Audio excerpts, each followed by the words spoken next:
Mis queridos hermanos,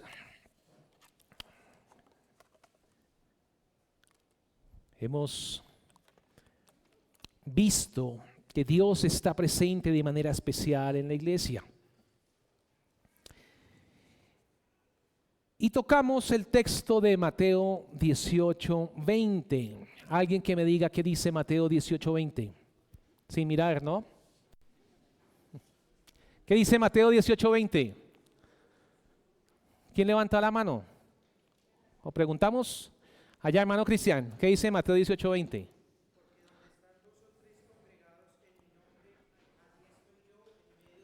Listo, gracias mi hermano. Pero yo dije sin leer. ¿Quién recuerda? ¿Quién recuerda que dice Mateo 18:20? Sí, es la promesa que el Señor Jesús ha hecho de estar presente en su iglesia. Y decíamos que sí, Dios está presente de manera especial en su iglesia.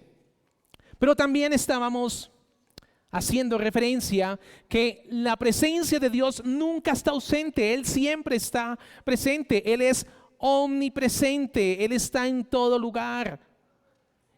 Y si usted es un hijo de Dios, una hija de Dios, Cristo está presente en su vida todos los días. Usted no anda solo en este mundo. Usted no anda sola, querida hermana, en este mundo. Cristo está con usted todos los días. Pero la presencia especial de Cristo está cuando la iglesia está allí reunida, congregada. También vimos que vimos la iglesia desde la perspectiva de Dios y allí vimos el texto de Timoteo, 1 Timoteo 3, 14, 15, el texto donde el apóstol Pablo le dice a Timoteo, esto te escribo, aunque tengo la esperanza de pronto a verte, para que si tardo, sepas cómo debes conducirte en la casa de Dios. Y aquí, ¿qué hablábamos? ¿Alguien me recuerda qué decíamos respecto a Timoteo? ¿Qué pasaba con Timoteo? ¿Era ignorante de las Escrituras? ¿O era instruido en la palabra de Dios? ¿Era suficiente, no era suficiente el conocimiento que él tenía para poder servir en la casa de Dios? ¿Qué decíamos de Timoteo? Hermano John, adelante.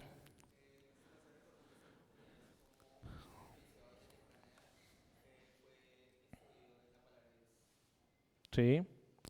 Y esa instrucción era suficiente a él para que supiese cómo se debe comportar en la iglesia.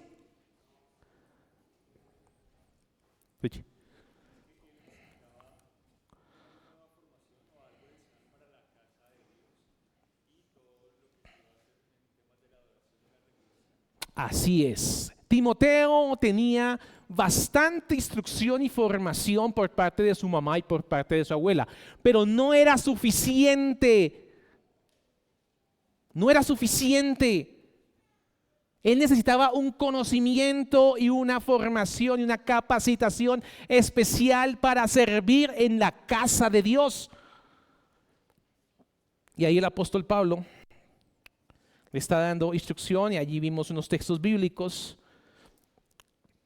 en que anima a Timoteo a hacer su oración pública, a predicar la palabra, a enseñar, y hacíamos un énfasis que todas las personas venimos con ignorancia.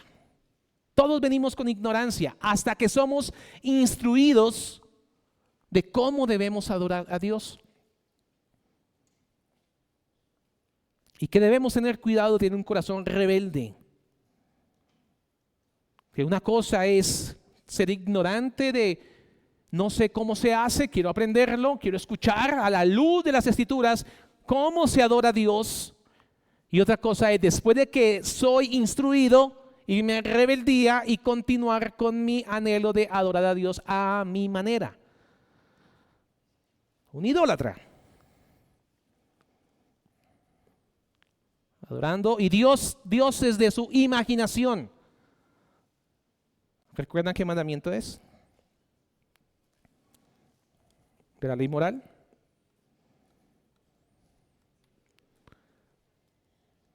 Señora. El segundo. De las imágenes. A Dios se adora como Él dijo que se debe adorar. Y luego miramos 3 retratos que trae el apóstol para hablarnos de cómo Dios ve la iglesia, la perspectiva de Dios, cómo Dios ve a su pueblo. Y miramos que uno era la casa, ¿no? Y la casa la vimos desde el punto de vista del templo. Somos aquel templo. Y luego vimos otra identidad que era la iglesia del Dios vivo. Miramos la palabra eclesia, ¿no? Luego vimos la identificación exclusiva de la iglesia como columna y sostén de la verdad. ¿Me siguen, mis hermanos? ¿Sí vamos así? Vale. Y finalizamos hablando que cada iglesia local es una expresión de la iglesia universal de Cristo. Somos una expresión local de la iglesia universal de Cristo. Somos la iglesia militante, perseverando en la gracia de Dios. Y vimos allí una ilustración de las colonias. Hablamos de Filipos, una colonia muy importante. Pero los filipenses sabían muy bien cuando el apóstol Pablo les dijo que nuestra ciudadanía está en los cielos, porque ellos entendían muy bien el significado de la colonia. Y les recuerdo, la colonia, un grupo, una comunidad de ciudadanos que viven lejos de su patria. Su patria está en esta nación, pero tienen una colonia, un grupo fuera, lejos de esa nación. Pero en ese territorio, en ese espacio, se hace todo lo que se hace en su nación. Todo, las leyes, las costumbres, los alimentos, todo. Y nosotros somos como esa colonia. Hacemos lo que Dios dice que debemos hacer. Estamos llamados a vivir como Dios dice que debemos vivir. Estamos llamados a anunciar la palabra de Dios, lo que Dios habla a su pueblo. Y ahora vamos a ver unas aplicaciones. Ahí fue donde quedamos, aplicaciones. Entonces, según Mateo 18, alguien que por favor lea Mateo 18 desde el versículo 15 hasta el versículo 20. Ahora sí, lectura. Mateo 18, versículos del 15 al 20, y otra persona que tenga listo, Primera de Timoteo 3, versículo 15. Adelante, mi hermano.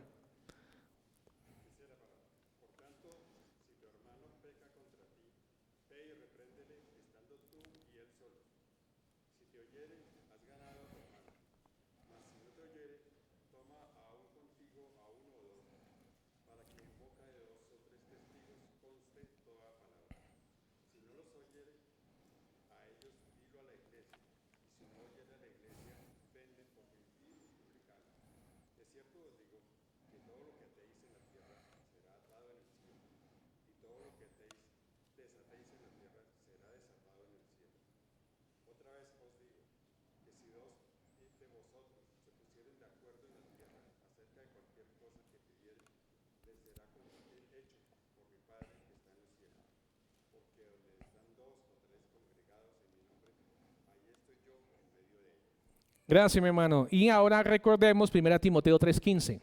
¿Quién lo tiene? Para que si tardo, sepas cómo debes conducirte en la casa de Dios, que es la iglesia del Dios viviente, columna y baluarte de la verdad. Gracias, mis hermanos. Entonces, estuvimos hablando en 3 espacios sobre estos pasajes, tanto el de Mateo como el de Timoteo. ¿Y qué podemos concluir? Podemos concluir que la iglesia es tierra santa. Está bajo una regulación especial. La iglesia no es el lugar para hacer lo que a usted o a mí nos parezca agradable. Es tierra santa. Es el lugar donde debemos quitarnos las sandalias. Recuerden a Moisés cuando Dios estaba presente. Es el lugar para quitarnos las sandalias, nuestras tradiciones, con lo que venimos arrastrando, que ni bíblico es, pero que tal vez se nos enseñó, o tal vez el pragmatismo, es que esto es práctico, esto ayuda, o tal vez la creatividad, soy imaginativo y esto sería espectacular. Debemos tener esto presente, esta consideración. Debemos adorar, debemos creer y debemos dirigir nuestra iglesia conforme a lo que la palabra de Dios nos instruye.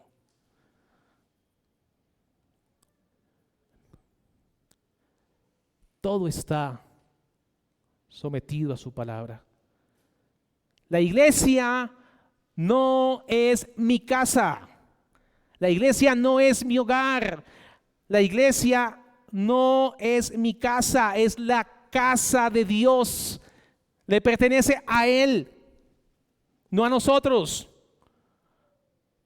Piense usted en lo siguiente, hermano. Usted invita a una persona a su casa, y lo único que usted escucha de esa persona es que se queja de la comida. Le faltó sal. O tal vez la persona dice,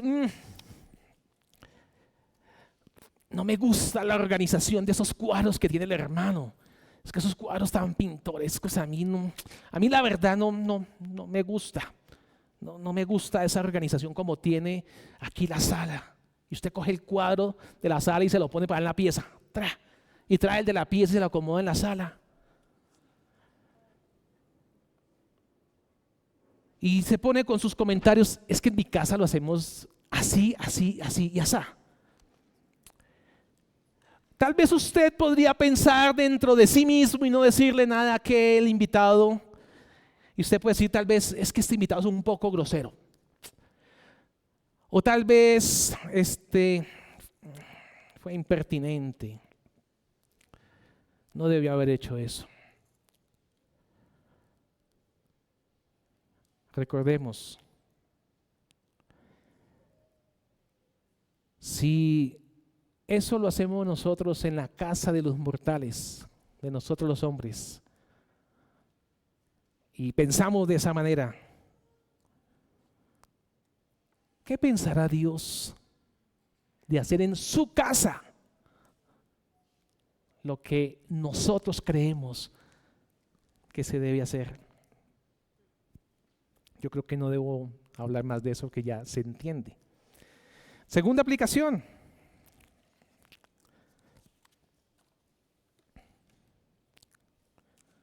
No, perdón, sigamos con la primera. Decíamos que Dios es el arquitecto, diseñador de su iglesia. Contamos con esa dirección segura. Si Él es el arquitecto, todo lo que Él dirija en su casa es seguro, es bueno, porque Él lo ha revelado. Así que debemos estar tranquilos porque Él lo ha dicho. Entonces, si hacemos como Él dice que debemos hacer en su casa, pues estamos bien. La iglesia no tiene la autoridad para ajustar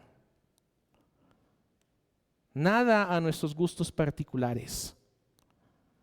Es que me gustaría a mí que un ujier llegara desde la entrada con una vela prendida Y en ese momento que el pastor en el culto empiece a predicar sobre que Cristo es la luz del mundo. Y entonces traemos la vela y la ponemos aquí en todo el centro, una vela grandota.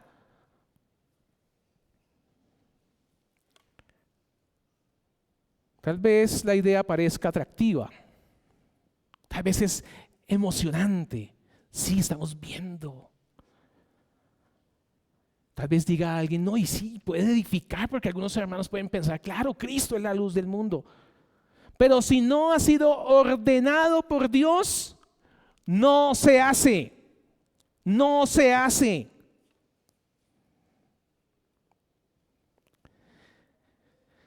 No es el lugar para hacer lo que nos plazca. Se hace lo que Él dice y como Él dice. Ahora sí, vamos al segundo. Al aplicar el principio regulador de la adoración, es fundamental distinguir entre las reuniones formales de la iglesia y las reuniones informales de los creyentes. Al aplicar el principio regulador de la adoración, es fundamental distinguir entre las reuniones formales de la iglesia y las reuniones informales de los creyentes. El principio regulador se aplica para las reuniones formales de toda la iglesia congregada en el nombre de Cristo. Eso es así, y las reuniones se deben diferenciar claramente de todas las otras actividades que se desarrollan bajo el amparo de la iglesia, pero no constituyen reuniones formales de la congregación. Los estudios bíblicos, los almuerzos de compañerismo, las reuniones de varones, las reuniones de mujeres, las reuniones de maestros de escuela dominical, los talleres de lectura, incluso cuando hemos programado entre semana actividades deportivas. Claro, son de provecho. Todas esas actividades, la escuela dominical, los talleres, son de edificación y son saludables para la vida cristiana. Sin embargo, todas estas reuniones no deben considerarse como reuniones formales. No son reuniones formales de la iglesia, ni se evalúa bajo los mismos criterios que gobiernan el culto público. Al culto público le aplicamos el principio regulador de la adoración. No vamos a aplicarle a una reunión, a un taller de lectura, el principio regulador de un culto. Para los reformadores y los puritanos, el problema no radicaba en la actividad misma, sino en confundir con el culto público instituido por Dios otro tipo de elementos. Ellos entendían muy bien la diferencia entre la comunión cristiana y la adoración corporativa de su pueblo. Históricamente, los reformados, la iglesia ha valorado profundamente la comunión entre los creyentes. Los puritanos acostumbraban a compartir comidas, a conversar respecto al sermón, a orar juntos, a enseñar a sus hijos, a visitar a los enfermos. Consideraban todas estas prácticas como legítimas, como valiosas para la iglesia, importante para la comunión con los santos. Lo que rechazaban era convertir cualquiera de estas cosas que sí son útiles y son edificantes como un elemento del culto o atribuirle una importancia semejante a las ordenanzas instituidas por Cristo. En otras palabras, procuraban preservar la distinción entre aquello que Dios ha mandado para la adoración pública de la iglesia y aquellas actividades que, aunque beneficiosas, pertenecen al ámbito de la comunión cristiana. Pero alguien podría preguntar, entonces, ¿quién convoca estas reuniones formales de la iglesia? ¿Quién determina cuáles son estas reuniones?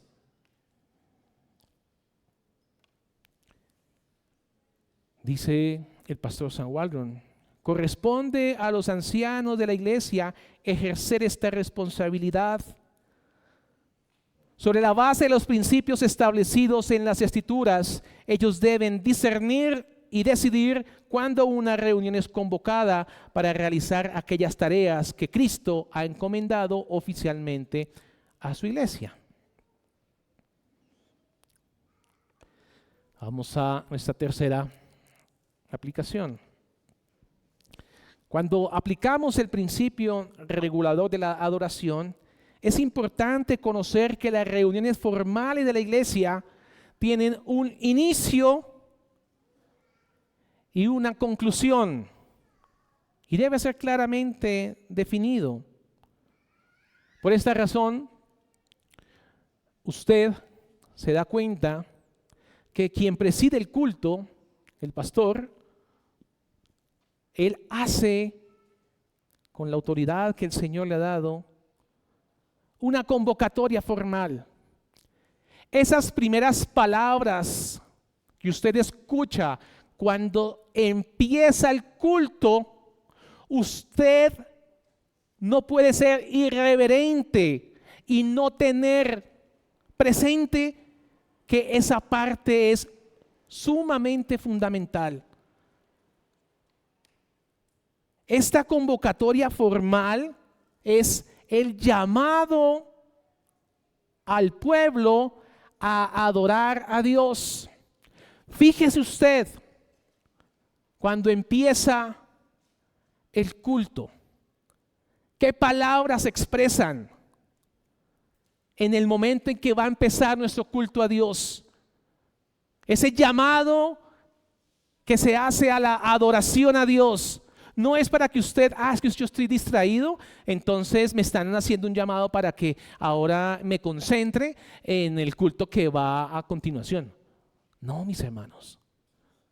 No, es esa parte del culto, esa convocatoria que se hace, es muy importante, porque estamos proclamando juntos como iglesia, nos hemos congregado en el nombre de Cristo para adorar a Dios.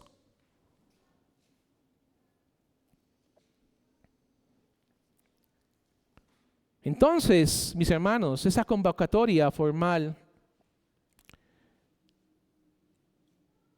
por parte de quien preside el culto, que es el anciano de la iglesia, es muy importante. De igual manera, cuando se finaliza, se despide a la congregación con una bendición pastoral, o una declaración donde se indica claramente que el servicio terminó. Aquí concluyó el culto. Estos elementos van a ayudar a que podamos establecer el inicio y el cierre del culto, de nuestra reunión formal. La iglesia reunida en el nombre de Cristo. Durante este espacio, durante este tiempo, la congregación participa de aquellas actividades que Dios ha designado para su adoración y servicio, desde la convocatoria hasta la bendición final. Allí ofrecemos sacrificios a Dios. Usted debe tener muy clara esta distinción diferenciar el culto público de otras actividades legítimas de la vida de la iglesia. Reconocer que es la adoración corporativa, que tiene un carácter especial. Cristo está allí presente. La asamblea ha sido convocada oficialmente para acercarse a Dios conforme a su voluntad revelada. Y recordemos que quien llama a su iglesia a congregarse es Dios mismo. Cuarta. Cuando venimos a la reunión de la iglesia es importante recordar que venimos a la presencia especial de Cristo. Pareciera reiterativo, y sí, es reiterativo. Debemos tener claro el quitarnos las sandalias, de caminar en el mundo, ese quitarnos las sandalias de traer las cosas del mundo. Debemos preparar el corazón, prepararlo con anterioridad, una preparación rigurosa para venir al culto a Dios, preparar la mente, preparar todas las cosas para venir a adorarlo, recordarnos a nosotros mismos, es tiempo de culto, recordar a la familia que nos acompaña, niños, vamos a tener tiempo de culto a Dios. Y el lugar a donde vamos a estar es Tierra Santa. Dios está allí presente. Quinto, si negamos la presencia especial de Cristo en medio de su pueblo reunido, negamos la presencia especial de Cristo en medio de su pueblo reunido cuando dejamos de distinguir entre lo santo y lo común. Cuando una persona considera que todo, absolutamente todo, es exactamente igual, ¿qué termina concluyendo esa persona? Pues que nada es especial, porque si todo es igual, entonces nada es especial. Entonces, no hay días especiales, no hay momentos especiales, no hay celebraciones especiales. Todo le parece exactamente igual, nada se destaca. Sin embargo, todos sabemos intuitivamente que esto no es así, que sí existen ocasiones especiales, que sí existen tiempos particulares. Por ejemplo, mis queridos hermanos, no es lo mismo que yo le dé un regalo a mi esposa el día del aniversario y recordar, este fue el día que nos casamos, el día que el Señor nos unió, y entregarle a ella un detalle o darle un presente, que entregarle cualquier día del año. Un padre disfruta de la compañía de su esposa y de sus hijos. Claro, disfruta siempre de su familia. Pero el padre sabe que no es lo mismo una cena ordinaria, puede ser muy rica en su casa, pero común, ordinaria, a una celebración del cumpleaños o de una graduación o de cualquier ocasión especial para cualquier miembro de su familia. Claro, son las mismas personas, pero que se reúnan las mismas personas en un tiempo especial, con una ocasión especial, le quita lo común a la reunión, la pone por encima. Muchos de nosotros fuimos enseñados a decir o afirmar, el cristianismo no es una religión. O toda la vida santa, toda la vida es santa. Todos los días son santos, todos los días son santos. Dios está presente en todas partes igual, de la misma manera. A muchos de nosotros se nos enseñaron este tipo de cosas. Aunque estas expresiones suelen presentarse con una apariencia de una profunda espiritualidad, apariencia de profunda espiritualidad, lo que hacen estas expresiones es borrar las distinciones que las Escrituras hacen entre lo común y lo que es santo. Las actividades ordinarias de la vida cristiana y las reuniones solemnes de adoración convocadas por Dios. Lo que nos enseña la palabra de Dios es que el cristianismo es una religión instituida por Dios. No todos los días poseen el mismo carácter sagrado. No. Toda la vida de creyente debe vivirse para la gloria de Dios. Sí, toda la vida. Pero no toda actividad constituye adoración pública. Dios sí está presente en todo lugar, pero ha prometido manifestar su presencia de manera especial cuando su pueblo está reunido. Dice el pastor Sam Waldron, el hecho es que estas realidades santas deberían influir profundamente en la forma en que vivimos nuestra vida. ¿Cómo influye en su vida reunirse en el culto a Dios? ¿Qué influencia genera en su alma saber que el tiempo de culto es un tiempo especial? Alguien puede decir, sí, pero es que yo me convertí un miércoles, no era domingo. Y estuve orando durante mucho tiempo y Dios me respondió un viernes la petición que tanto le pedía. Y fui edificado grandemente un sábado cuando se hizo tal y tal reunión. ¿Cómo puede decir que Dios está presente o Cristo está presente de manera especial solamente en el día del Señor, si a mí me ha pasado todas estas cosas en mi vida cristiana? Pues la respuesta que usted le debe dar a esa querida persona es que todas las bendiciones extraordinarias que Dios concede en cualquier momento nunca anulan las instituciones ordinarias que Cristo ha establecido para su iglesia. Dios puede obrar donde quiera, cuando quiera, como Él guste hacerlo.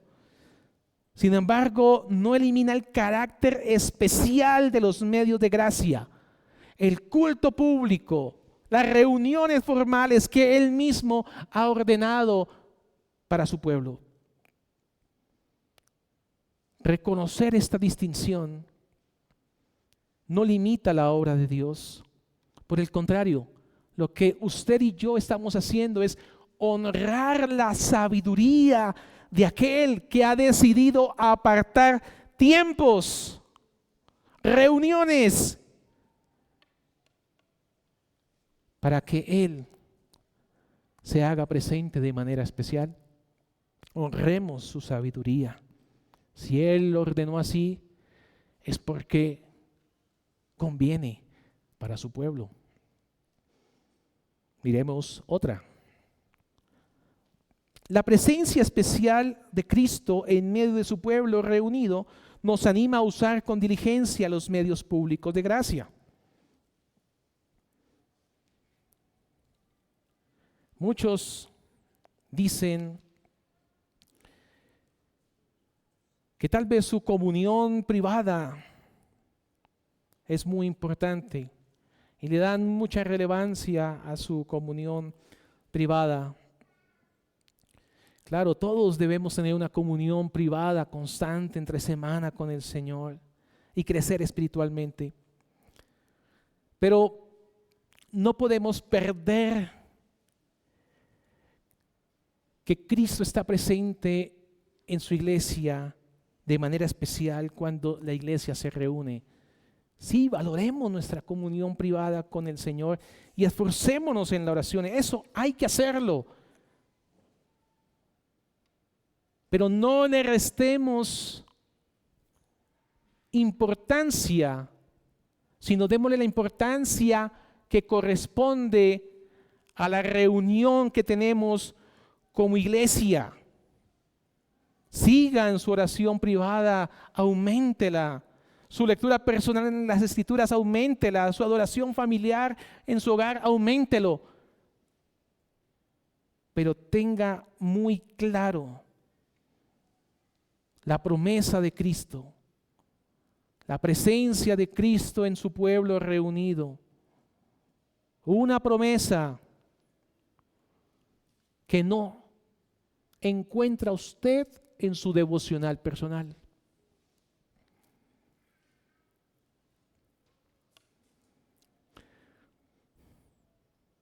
La confesión de Bautista de 1689 regula cuidadosamente esta adoración pública.